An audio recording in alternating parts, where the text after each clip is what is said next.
Welcome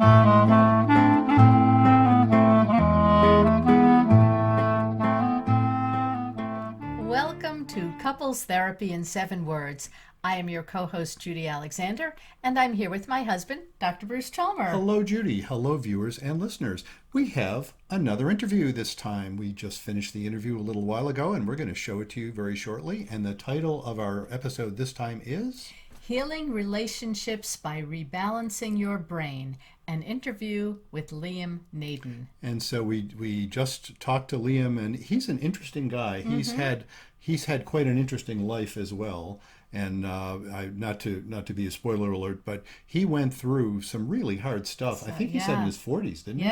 He ended up homeless, living on his mother's couch, and just had lost everything. And we'll let him tell the story. That's a little teaser, though, to get people to say, this is an interesting guy to hear. And how he turned his life around and came back from it and developed this program to help folks that indeed. And also need to reconfigure their thinking. Exactly. And I couldn't resist, of course, mapping that a bit onto, the 7 words of our 7-word formula, and we had an interesting conversation about that. So, yes, stay tuned for that, folks. Before we do that, however, we would like to put in a plug for you to let folks know about our podcast. And especially today, I want to mention we really could use people rating us. Obviously, we want 5-star ratings, but you know what? Anything you do is better than nothing. Rating us on Apple, on any of the places, Spotify. I mean, we're available on pretty much anywhere you get podcasts. That's how that works these days. And please give a rating when you finish this. As I say, if you are moved to make it a 5-star rating, we would especially appreciate that. Yes, we would. And let us put in a plug for the book that started it all, Reigniting the Spark, Why Stable Relationships Lose Intimacy and How to Get It Back. That's the book that's now been out for a couple of years, and it's available on paper, the one I was just holding up. It's available as an audiobook where I did the narration. I'm laughing a little because I was talking with a couple yesterday where they talked about, I won't say whose book it was, they talked about a famous author's book, and the woman who was talking about it said, she likes what's in the book, but she wants to strangle the narrator, which is not the author.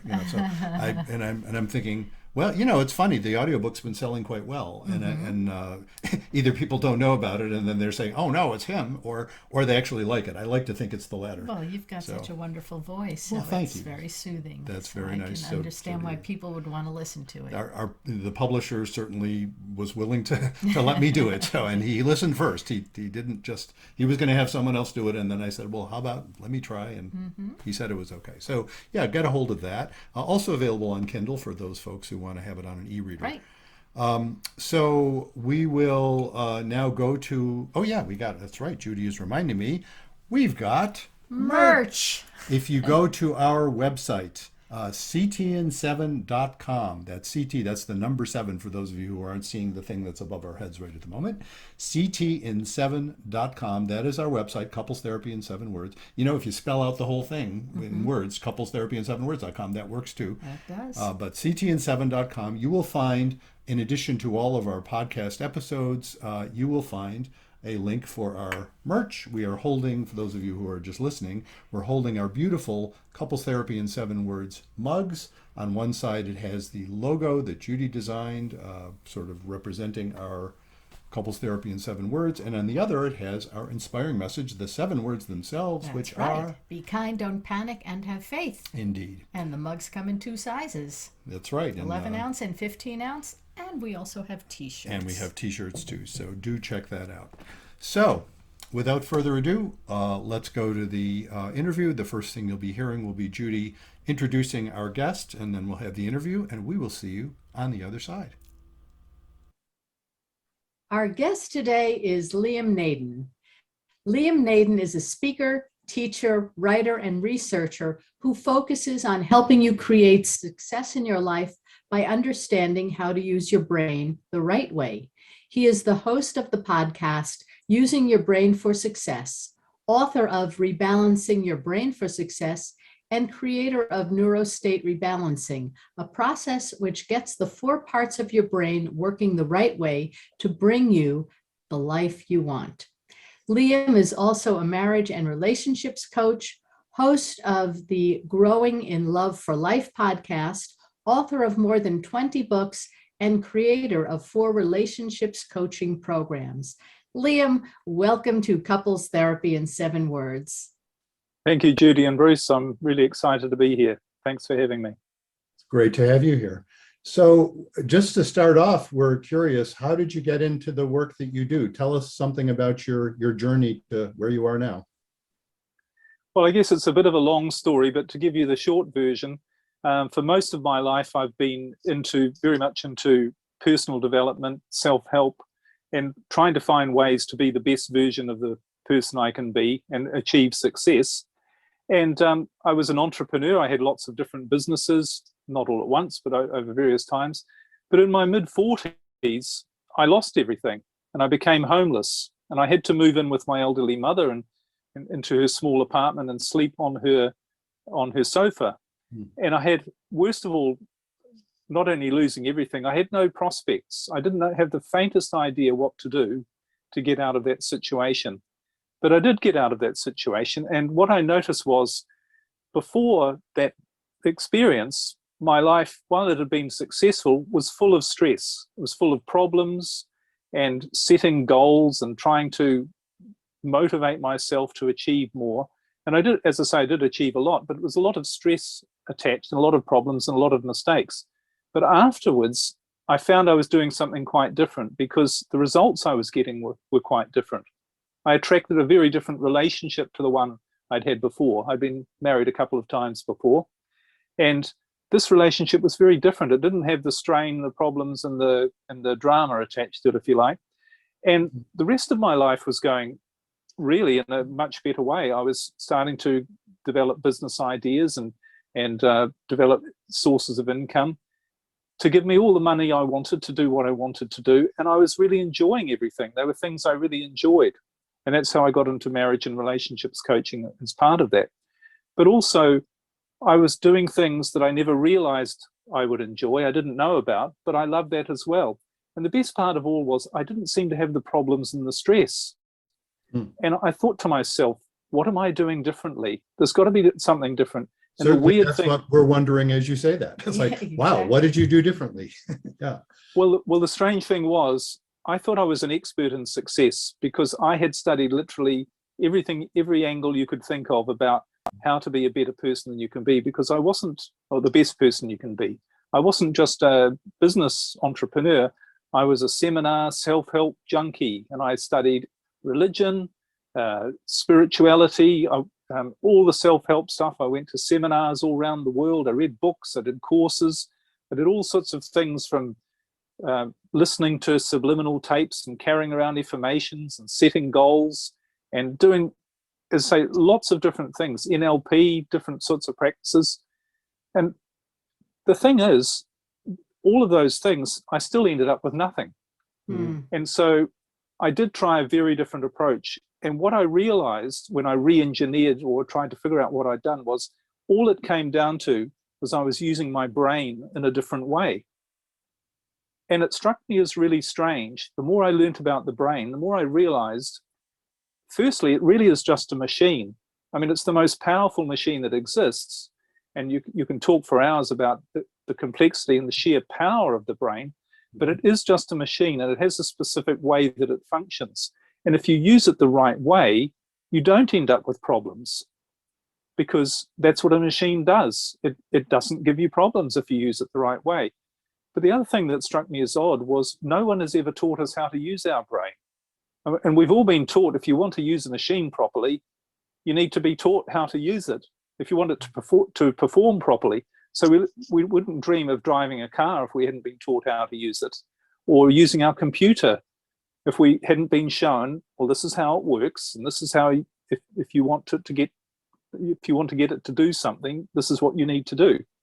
So the most powerful machine that exists, that has the purpose of giving us a great life, we've never been taught how to use that. So that's become my mission, is really to not only understand more about how the brain works, but share with other people, you have this machine, and if you know how to use it the right way, you'll be amazed at what happens in your life. And that's what happened to me. Yeah, well, I know in some of what we've been reading of your materials that you had mentioned that the single underlying cause of all relationship problems is explained by the functioning of the brain. So can you elaborate a little bit on that? Okay, right. Well, there's, just to give you the short version, there's actually 4 parts to the brain. But when you operate from a fear place, in other words, if you feel stress, anxiety, worry, concern, what you're actually doing on a physical, biological level is you're activating something called, or your brain is activating something called your sympathetic nervous system. And your sympathetic nervous system is a response, or supposed to be a response, to an immediate threat. So in other words, the way you're supposed to live is you're happily enjoying your life, everything's going well, but once in a while a danger comes into your life. So say in prehistoric times, the lion comes running out of the forest. My favorite is always the saber-toothed tiger, but yeah, I guess. Okay, that's a better one. Yes. Lion will work. Lion will work just fine, yes. Well, the tiger's got bigger teeth, so we'll use that one. But anyway, so what it does is your brain recognizes this immediate threat and it switches, it activates something called your sympathetic nervous system to deal with that threat. So, and that's perfect for what it is. So you react, you stop thinking, you stop being aware of anything else other than this danger, and you react. And your brain gets you to do something that is designed to get you out of that danger immediately. Now that's absolutely fine for that immediate dangerous situation. That's what it's there for. And that's what fear, anxiety, worry are all designed to do. They're a signal from your brain that you're facing an immediate threat that you need to deal with straight away by shutting off your thinking. But that's the key. It's shutting off your problem-solving ability. So the actual part of your brain that solves problems is the part that gives you those aha moments, those gut feelings. It's where you make the right decisions and you know what the right decisions are, and where you feel really motivated to make those decisions. It's where you feel creative, and it's where you have a different awareness and a different conception of how to solve those problems and how you should live your life. All those parts of you, all those functions of your brain are literally shut off when you feel any state of fear, worry, or anxiety. Yeah, so you can see, they show that in functional MRI scanners. And I'm always amazed at the people who volunteer to be put in a functional MRI scanner and then be freaked out.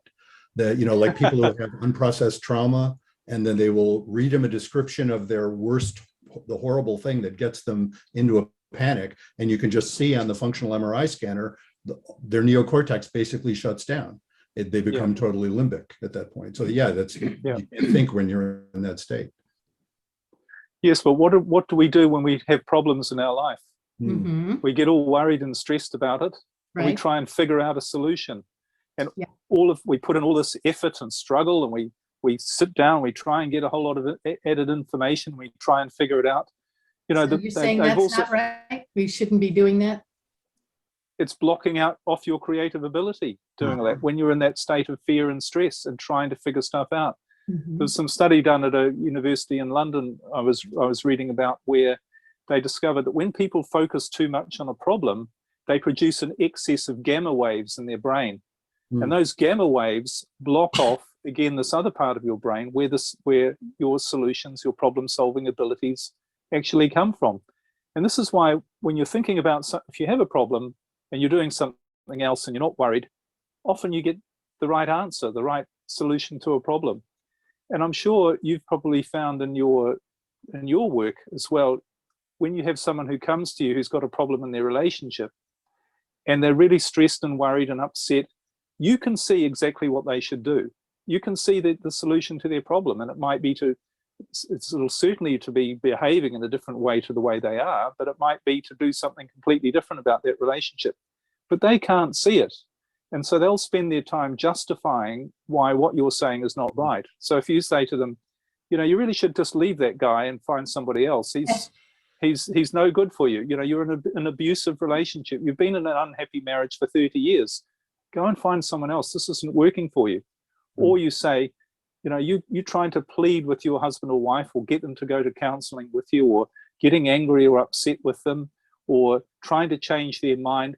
You should stop doing all of that, because that's not working. Instead, you should try and build the relationship on a positive level. Mm-hmm.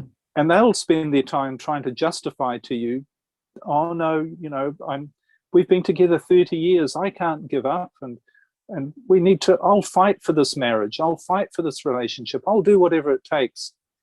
And they can't see the solution. And it's not because they don't want to, because they're spending all their time talking to you and gathering information and praying and doing all of these things. But in that, when the sympathetic nervous system is activated through fear, which creates fear and stress in their system, their brain is not allowing them to see the solution. Mm-hmm. So this is why I say that really what I've discovered, the core problem that stops people from solving problems, is we're using our brain in this way that's blocking off the problem solving part of the brain, Mm-hmm. somewhat ironically. Yeah.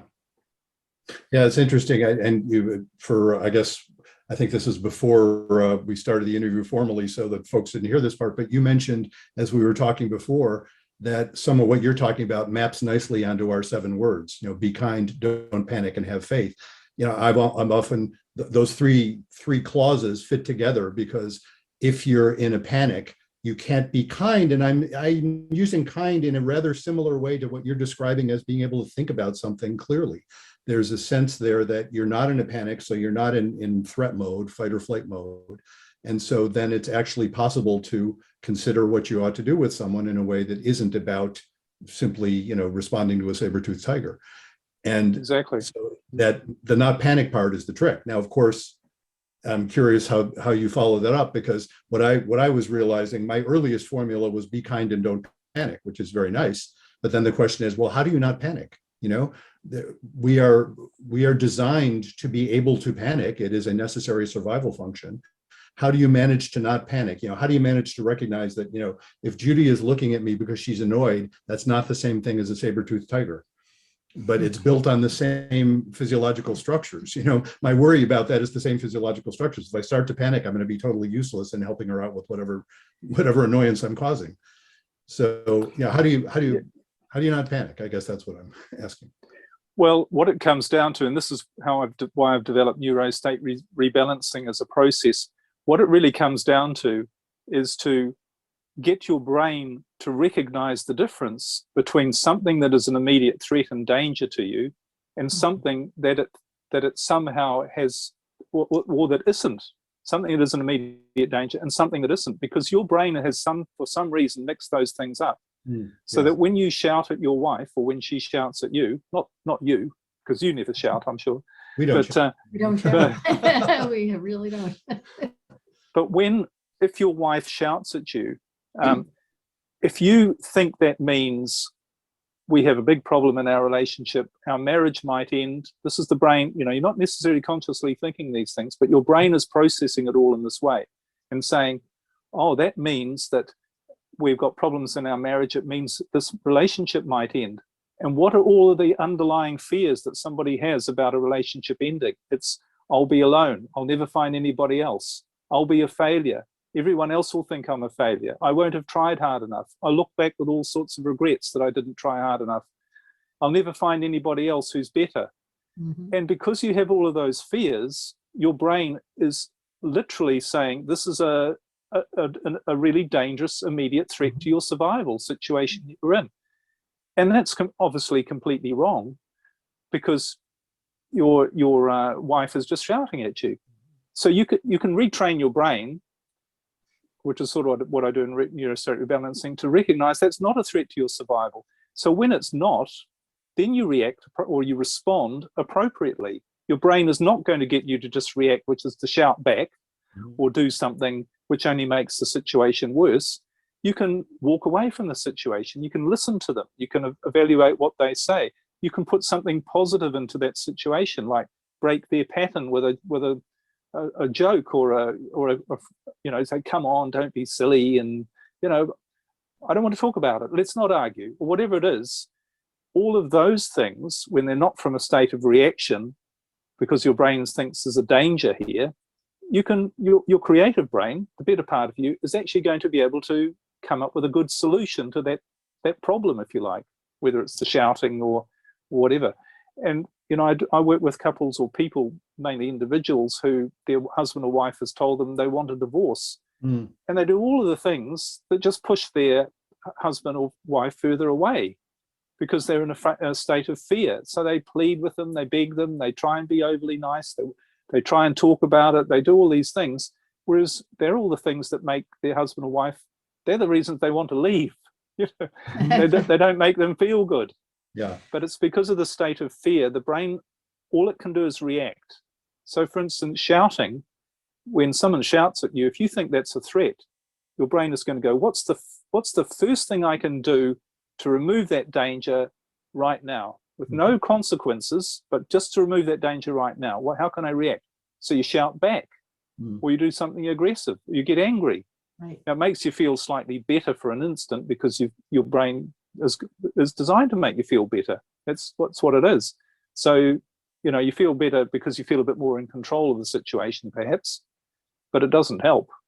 And it's all because it's this fear-based reactionary state. Yeah. Yeah. It's, and we have a nice segue here, which I don't want to get to quite yet, to our listener question, which is actually sort of right up your alley from what you were just talking about. We'll get to that in a second. I want to just note one other thing, because I was looking at your website, the Neurostate Rebalancing website, and I noticed you talk about 4 different parts of the brain. And are you familiar with Jill Bolte Taylor's work at all? She's the one who, Jill Bolte Taylor, she's the one who wrote My Stroke of Insight. She's a neuroscientist. Anyway, if you're not, I highly recommend it. She's a neuroscientist who in her 30s had a stroke. And who better than a neuroscientist to be able to describe it once she got her ability to speak and write back, which took years. It was a left hemisphere hemorrhagic stroke. So it basically wiped out most of the functions of her left hemisphere. She said it took her about 8 years to get it all back. She was very fortunate to have the support. She was actually very fortunate not to die. It was a really, a dangerous situation. But she has this wonderful way of describing things in ways that those of us who aren't neuroscientists, which includes me, and I guess you too, can understand. Yes, indeed. But she talks about the 4 different parts of the brain, not exactly mapping onto the 4 that you described, but because she lost her left hemisphere, she had this experience of living with pretty much only her right hemisphere active for a number of years.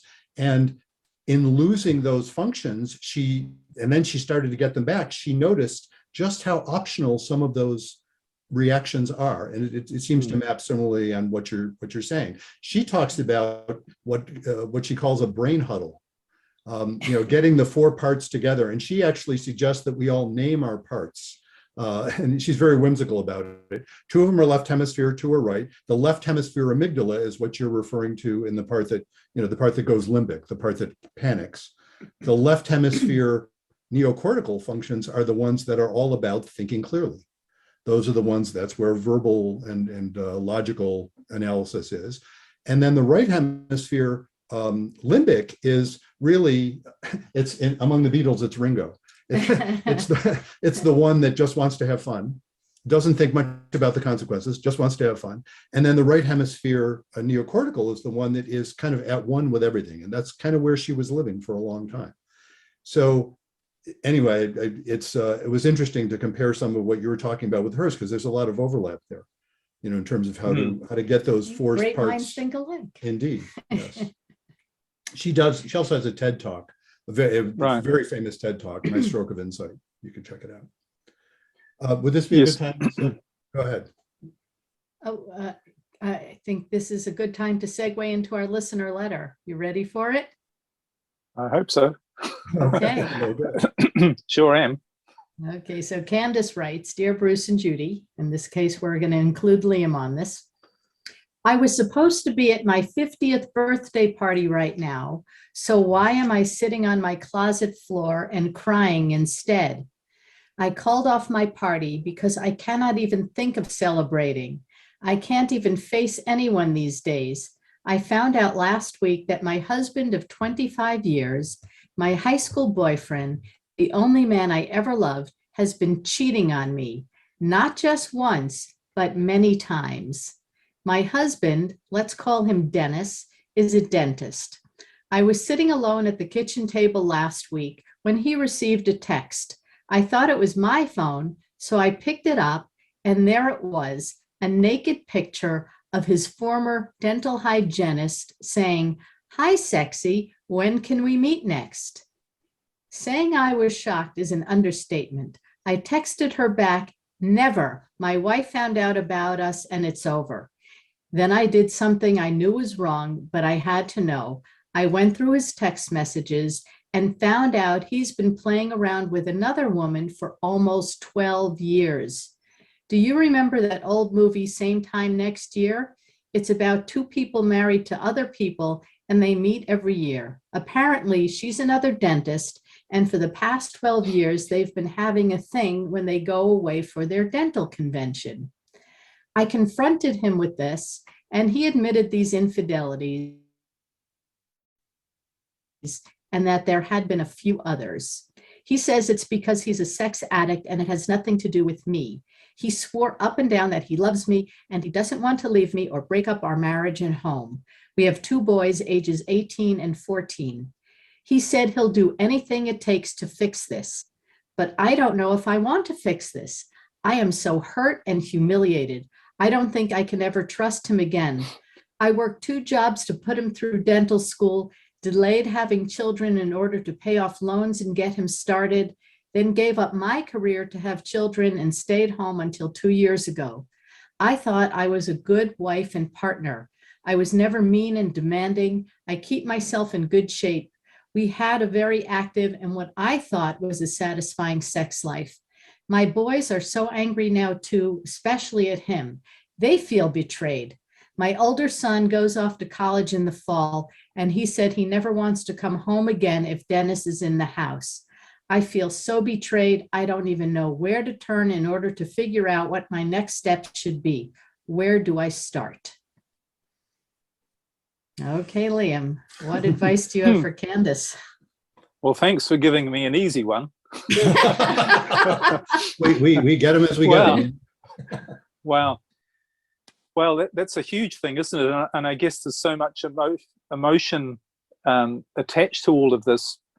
But, and I don't want to sound heartless or that I don't care when I talk about this, but when you think there is a way to look at everything from a different perspective, and really all pain that you feel, I think, comes from looking at things from a particular perspective and from a perspective of fear. Because just imagine, what was the name of the lady again? Candace, okay. Imagine if Candace walked out the door tomorrow and she bumped into a man that she'd never met before, and he was absolutely amazing, and he said to her, you know, you don't need to put up with any of that. You're a much better person than that. That was an experience in your life that's happened to you. And what have you learned from it? And how can you move forward with your life and it be better? And she felt inspired to look at things in a different way, primarily because someone else was showing her that she didn't need to be afraid of the future. Because all of the things, and we haven't really got time, I'm sure, to dig too deep, but just a thought maybe she could think of is, what's making me feel bad? What is my brain telling me? What are the fears that I have that this means? Okay, that I was betrayed. It means I can't trust anybody again. That I've wasted all of this time in my life putting my trust in somebody who's treated me this way. That all of those sorts of things, and they are all fears, but from a different perspective.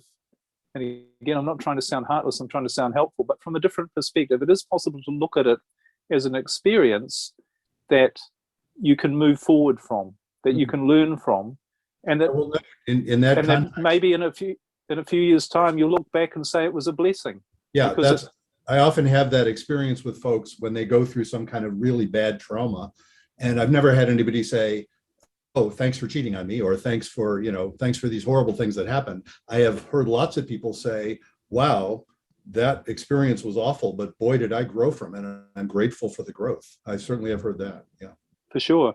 And either that marriage will be healed or she will go on and find someone better. But in both situations, that will be very much a beneficial in hindsight, because she can't see it now. And this is part of the problem with using our brain, and why we feel fear is because in our fear state, we can't see the future. But the creative part of our brain, which activates when we're not in a fear state, can see the future, and it can create our future, but we have to trust that that will do its job and bring us a better future. So it depends on how we see the situation and how we use it, and to feel, well, in hindsight, this is going to be of enormous benefit to me. And one question I often share with people is when people say, why is this happening to me? You know, why is this happening to me? I'm a good person. I don't deserve this. Instead of saying, why is it happening to me? Say, why is this happening for me? What's the gift here? What's the lesson? What can I see how this is really going to help me? And very often, it was the same for me when I lost everything.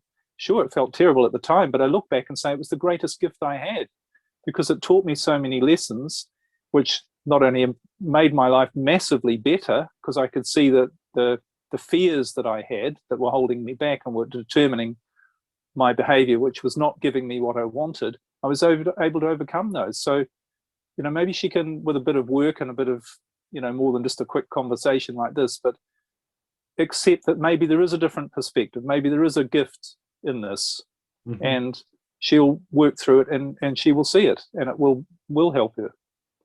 Is that what you'd say? Yeah, along those lines. I mean, it's actually a lot of overlap with what I would say. It's one of the things that I say to people when they're in this kind of situation. And, you know, if you broadly speaking, when people are wondering, should I break up or not? Just that kind of binary question, you know, should I break up or not? There are situations that are just logically deal breakers, you know, and this, oddly enough, isn't one of those. The deal breakers are the ones where you have a couple that are saying, you know, one of them wants to have children and the other doesn't. And if they feel strongly enough about that, which they often do, that just isn't going to work. There's no available solution that satisfies both of them. That tends to be a deal breaker. Or even, where should we live? You know, sometimes somebody will say, I've got to live close to my parents. And the other will say, well, I've got to live close to my parents, and they're thousands of miles apart. So, you know, those are logical deal breakers. This I would call in the general category of growing pains. This is like, okay, an incredibly painful situation, but it's not a logical deal breaker, because in theory they could heal, or perhaps not. And so my general advice, to the extent I give advice, I really try to avoid advice, because usually, if, you know, as you pointed out, I can give advice to people, and if they're not in a place to hear it, it's not that they're not listening, it's that it's actually bad advice. If I'm talking to someone and they can't hear me, then it's sort of useless for me to say it. So I don't even think of it as advice. But in this particular circumstance, what I will say is, if it's growing pains, just don't break up too soon, whatever too soon means. Give yourself a chance to get out of the panic state, so that then you can actually appreciate, okay, what are the lessons I need to learn here? What do I need? How do I need to proceed? And I've worked with folks, this letter isn't unlike quite a few folks I've worked with over the years, where many of whom I would have to say, end up divorcing, fair enough. Many of whom don't. And when they don't, it's because they discover that there actually were some things in the marriage that they could make a lot better. And the person, you know, I guess, what was his name? She called him Dennis. Dennis the dentist, yes. Dennis could figure out, you know, whether he called it sex addiction or whatever his issue is, he could figure out if he actually does want to be monogamous, and could actually behave in ways that would lead her to think that he really will be monogamous, if that's what she wants. They might be able to make a go of it. Or if not, they may be able to break up in a way that, you know, maybe he can still have a relationship with his kids. They can appreciate what they've had, and also appreciate the need to break up. But anyway, that's, you know, I suppose I'll throw in the third part of the 7 words, the have faith part. The way that I talk about faith, it's not necessarily religious faith. It's faith that this whole project is doable. You know, and when you describe the people entering into some kind of program to help them rebalance their neurological states, even to take that step requires some level of faith that this whole project of living is viable. There's something right about the whole thing. You know, if people who are religious would say, oh, what you're saying is that God is good, not bad. even though there's lots of pain in the world. And I would say, yeah, that fits pretty well. So what she needs going forward, what I think what therapy can offer people more than anything else really is an infusion of faith. Just this sense of, okay, you're still a valid person. So is Dennis, by the way. So are we all. And work with that. And then you see where it goes. And then that's the sort of thing that can get past panic. And then she actually can, that creative part, as you described, can kick in. And then she can see, all right, what does she want to do here?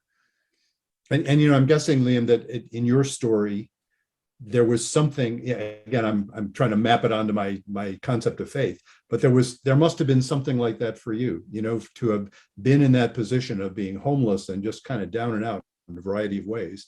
And to recognize that you could do something about it was an act of faith. Yes, well, it's actually slightly different to that, in the sense that what I actually realized is I didn't have the answers. I didn't know what to do. Yes. And in that state, that's what faith actually is. Faith I totally agree with that. Yep. Faith isn't saying, I believe I'm going to get something, or I'm trying to believe I'm going to get something, because that's not faith. That's in your fear state. That's why so many goals, people never achieve them, because they don't believe they're going to get them. And you have to actually believe it, because that comes from a different part of your brain. So when you get to a place where you say, and which was what I was also going to add, was maybe instead of trying to figure out what to do, just say the right thing is going to happen. The right thing will be the right outcome.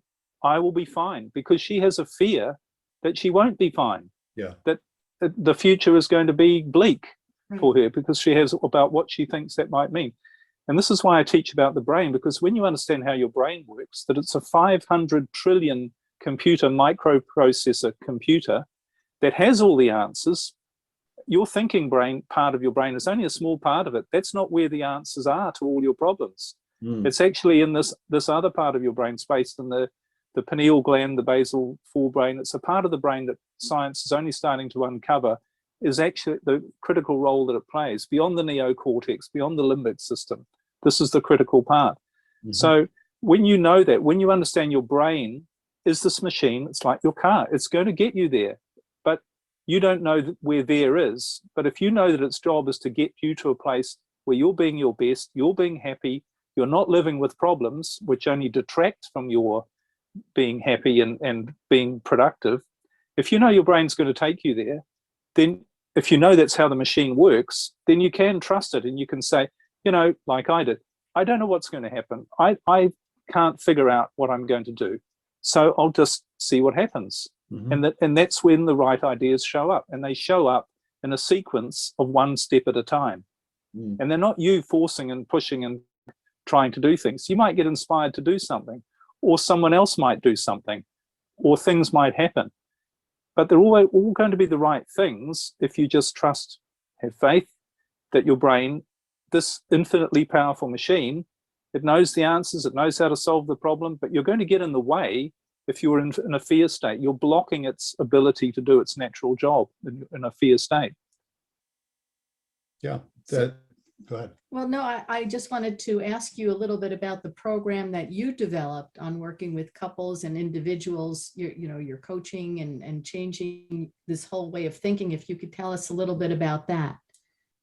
Sure. Well, the program, I talk a lot. I have lessons which go into a lot more detail about how your brain works, because what I've found with faith and belief, that's not enough. You need to understand.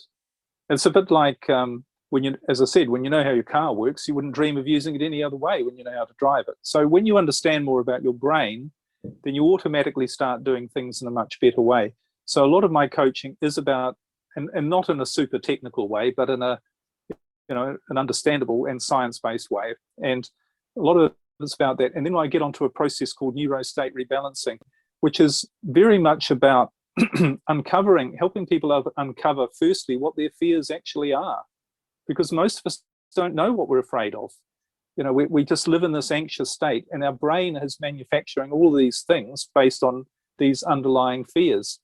And then, so when you uncover what your fears really are, then you can deal with them in a way where you can actually show your brain that they're not anything to be afraid of. the interesting thing was when I lost everything, what I realized was my whole life had been driven by two fears. One was the fear of having nothing, and the second fear was not being loved. And that made me make some terrible decisions in my life. The fear of having nothing means I was continually driving, trying to make more money and get more stuff, and making lots of bad decisions, which actually took away what I had. I lost money on things and made bad business decisions. So I had that fear. And the other fear I had was not being loved. So that made me make bad choices, bad decisions when it came to relationships. But the funny thing was, when I lost everything and ended up on my mother's couch, both of those two fears became real. I had nothing, and nobody cared to toss about me. Thank you, universe. Yes. So what happened to my brain was the things that had been afraid of all these years, it experienced them, and it could say, hang on, you're still okay. There's nothing to be afraid of here. I've been training this brain has been going, you're afraid of that. That means danger. That means a threat to your survival if you lose everything and if you're not loved. So the brain is constantly in that fear, anxious state, trying to make sure that you don't experience those. But when you do, then the brain suddenly realizes when it experiences it, they're not fears. They're not to be afraid of because you're experiencing them. And then so when you release those fears, instead of being in an anxious state most of the time and trying to push everything and trying to force results, you can just say, well, hey, no need to be afraid. I can just enjoy my life and see what shows up.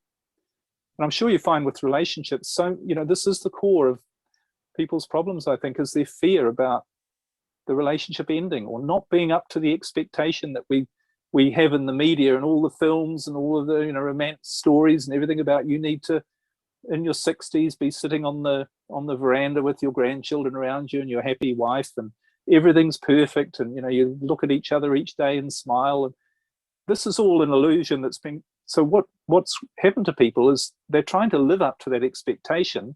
They're afraid they're not living up to it, and that's what is creating a fear in their life, which is causing them to do the wrong things. It's blocking off the part of them that says, I know how you can have a perfect life with the right people in it and the right situations. You just need to let me do my job, please. Get out of the way. Yeah. Indeed. So anything else we should be asking you about? Oh, I don't know. Is there anything that comes to mind? Yeah.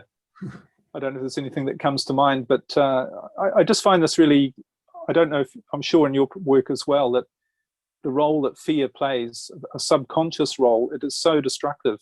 Oh, yeah. And I think one of the things we need to be mindful of, people say, well, how do I get rid of fear? One simple way is stop putting things into your mind that make you fearful. And it's like, people wouldn't drink it. Someone said, drink this glass of hydrochloric acid. I'll give you $1 million. You wouldn't do it. It would. It's going to cause problems. So why do we put negativity, in simple terms, into our brain? Why do we put things in that make us feel bad when all that's doing is blocking off the part of our brain that can actually give us our ideal life? We wouldn't do it. So we'd turn off the news. We'd turn off the conversations, even with our spouse. If we have a conversation with our spouse and it makes us feel bad, we'd go, whoops, sympathetic nervous system activated. I can't deal with this. The number one goal is to get rid of feeling bad. Yeah. I describe that as getting hold of yourself, basically. Yeah. And you can actually function. Yeah. Tell us your website that we should send people to if they want to learn more about you. It's just my name, liamnaden.com. Everything's there. Yeah. We will put that on the screen. Right. And for the listeners, that's LIAMNADEN.com. Well, thank you so much for doing this. Thank you, Bruce and Judy. It's been really great talking to you. Thanks for having me. Very enlightening. Thank you so much. Thank you. Well, we hope you enjoyed that interview with Liam. He is a fascinating person, and we really had a great conversation with him. We hope you agree. Yes, indeed. And, never asked him where he got that particular accent from. I'm thinking New Zealand. New Zealand, and it's funny, or it could be South Africa, it could be Australia. It could be. Just don't happen to know. Yeah. Anyway, sorry about that, Liam. So if anybody out there knows. And you can go to liamnaden.com, as we said, and you can check his work out further there. We have a bunch of other interviews coming up. We do. We got a lot of people lined up in the next month. I And don't know what's happening. They're coming out of the woodwork. They are. Well, we're getting more popular, and they are contacting us. That's yes, how we got these folks. Thank you. And that, a little segue right there. If people want to contact us, Judy, tell them how they can do that. That's right. You can go to our website, ctn7.com, or you can email us. You can email Bruce at ctn7.com or Judy at ctn7.com. And that's how you'll find us. And if you have a listener letter that you'd like to have us discuss on the air, the way we talked about Candace today, you can email us or go to the website. And if you want to be a guest on our show, like Bruce just said, you can go to our website or email us, and you can suggest yourself, or if you have somebody that you think would make a great guest, send them our way. And this isn't always going to be the case, but if you think somebody would be a great guest, they probably will be. Mm-hmm. That would be my guess. If somebody's got an interesting story, they don't have to be somebody who's written a book. Right. A lot of our folks are, because they contact us because of course they want to publicize their book. Sure. But it can be anybody who's just got what you feel is an interesting story, which could include yourself. So yeah, do get in touch with us. Also, let's plug the book yet again. Right. Reigniting the Spark, Why Stable Relationships Lose Intimacy and How to Get It Back. And so in addition, while you're reviewing the podcast, we'd also like to have you, if you get the book, also review the book. That's also a very helpful thing to do. Let us know what you think. Just give us some feedback. It's always great to hear from folks. And so until next time, remember, be kind, don't panic, and have faith.